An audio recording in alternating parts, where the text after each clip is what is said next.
नमस्कार दोस्तों, स्वागत है आप सभी का आपके YouTube चैनल पर। आज हम जिस विषय पर चर्चा करने जा रहे हैं वो है पूरे भारतवर्ष में साइलेंट किलर की तरह फैलता हुआ उच्च रक्तचाप। दोस्तों, उच्च रक्तचाप की वजह से जो 30 या 30 वर्ष से अधिक आयु वाले युवा साथी हैं उनको आने वाली जो उम्र है उसके अंदर खतरा बढ़ जाता है। जिन रोगों का, उन रोगों में से प्रमुख रोग हैं शुगर का रोग, जिसे हम डायबिटीज़ बोलते हैं, मधुमेह।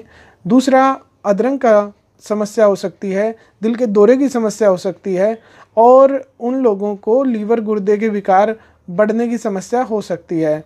साथ ही आँखों की जो समस्याएं होती हैं वो बढ़ सकती हैं, क्योंकि जो ब्लड प्रेशर बढ़ता है वो मानसिक तौर से भी घबराहट, बेचैनी को बढ़ाता है।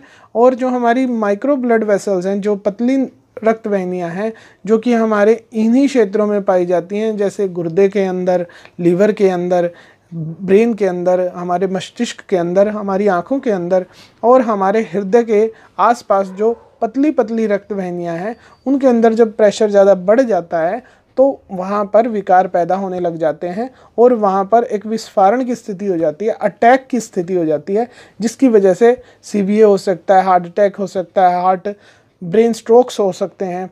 तो इस वजह से हमारे को बीपी को बढ़ने से रोकने के लिए, कंट्रोल करने के लिए जो जो उपाय हैं, जो जो संभावनाएं हैं जिसकी वजह से बीपी बढ़ता है, उन पर हमें ध्यान जरूर देना चाहिए। तो आज तो बात करेंगे अब हम इसके जोखिम के कारकों की। सबसे पहले जो जोखिम का कारक है दोस्तों वो है पारिवारिक इतिहास। यदि किसी व्यक्ति के परिवार में कोई सदस्य ऐसा है जिसका बीपी बढ़ता है तो उस व्यक्ति को सचेत होने की आवश्यकता है। उसको रूटीन में अपना बीपी चेक करवाते रहना चाहिए, उसका बीपी कहीं बढ़ तो नहीं रहा है। दूसरा जो जोखिम का कारक है जिसकी वजह से संभावना है कि आपका बीपी बढ़ सकता है वो है दोस्तों आपका जो भोजन है। भोजन आपका असंतुलित आहार तो नहीं है, कहीं कहीं उसमें 5 ग्राम से ज़्यादा आप नमक पूरे दिन में ज़्यादा तो नहीं ले रहे हैं, मीठा ज़्यादा तो नहीं खा रहे हैं, बासी ठंडा तला हुआ भोजन तो ज़्यादा नहीं ग्रहण करते हैं, या फिर आपकी डाइट के अंदर फ्रेश फ्रूट्स, वेजिटेबल्स, जो फल सब्जियां हैं ताज़े, वो तो कम नहीं है। यदि आप ऐसा डाइट लेते हैं तो आपको संभावना है कि आपका बीपी आने वाले समय में बढ़ जाएगा। तीसरा जो कारण है दोस्तों वो है आपकी शारीरिक गतिविधियों का अभाव। यदि आप एक्सरसाइज नहीं करते हैं, एक ही जगह बैठे रहते हैं ज़्यादा देर तक, आप दिन में सोते रहते हैं, आपका चलना फिरना पहले से कम हो गया है, तो भी आपको संभावना है कि आपको बीपी बढ़ सकता है। चौथा नंबर जो है दोस्तों वो है ओवरवेट। जो आपका खान पान खराब हो गया है, जो आप बैठे रहते हैं, जो आप एक्सरसाइज नहीं करते हैं, तो उसकी वजह से आपका वेट बढ़ने लग जाता है और ओवरवेट हो जाते हैं, और आगे चलकर उसकी वजह से आपको बीपी बढ़ने की संभावना रहती है।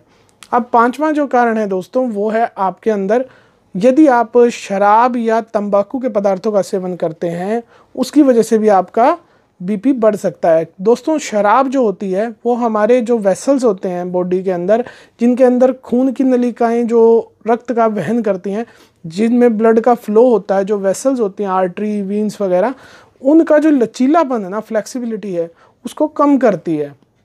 और साथ ही जो तंबाकू होता है, तंबाकू के अंदर निकोटीन नाम का एक पदार्थ होता है जो हमारे खून को गाढ़ा करता है और हमारी रक्त धमनियों के अंदर खून जिसकी वजह से जमने लग जाता है, थक्के बनने की भी संभावना रहती है। तो खून जब गाढ़ा हो जाता है, हमारी रक्त नलिकाएं, जो हमारी ब्लड वेसल्स हैं, वो रिजिड हो जाती हैं, सख्त हो जाती हैं, तो उसकी वजह से हमारे शरीर के अंदर ब्लड प्रेशर बढ़ने लग जाता है। साथ ही दोस्तों उससे अगला जो कारण है वो है, यदि आप ऐसी कोई लगातार दवाई खा रहे हैं, दवा का सेवन कर रहे हैं, हार्मोन्स वगैरह ले रहे हैं, उसकी वजह से भी आपके शरीर के अंदर ब्लड प्रेशर्स बढ़ सकता है। अब इससे अगला जो कारण है दोस्तों वो है अनिद्रा। यदि आपकी नींद पूरी 6 घंटे की, 8 घंटे की आप सही नींद नहीं ले रहे हैं, जिसके उठने के बाद आपको फ्रेश महसूस नहीं हो रहा है, अच्छा महसूस नहीं कर रहे हैं, तो आपको संभावना हो सकती है कि आपके बीपी बढ़ने लग जाएगा। उससे अगला कारण है दोस्तों तनाव या घबराहट, बेचैनी। शरीर में आपको बेचैनी पैदा कर देती है जिसकी वजह से आपका बीपी बढ़ने लग जाता है। एक ही बात को आप लगातार सोचे जा रहे हैं, आप अपनी निराशा या हार, या जो आपने गोल सेट किया आप उसे अचीव नहीं कर पा रहे हैं, या कोई ऐसी दुखद घटना हो गई है जिसकी वजह से आपके मन में शोक हो गई है, चिंता हो गई है, तो उस वजह से भी आपका बीपी का बढ़ने की संभावना रहती है। तो दोस्तों, इनके अंदर हमने बात की आज आपको जोखिम के कारकों के बारे में। जोखिम के कारक वो फैक्टर्स हैं दोस्तों जिनकी वजह से बीपी बढ़ सकता है।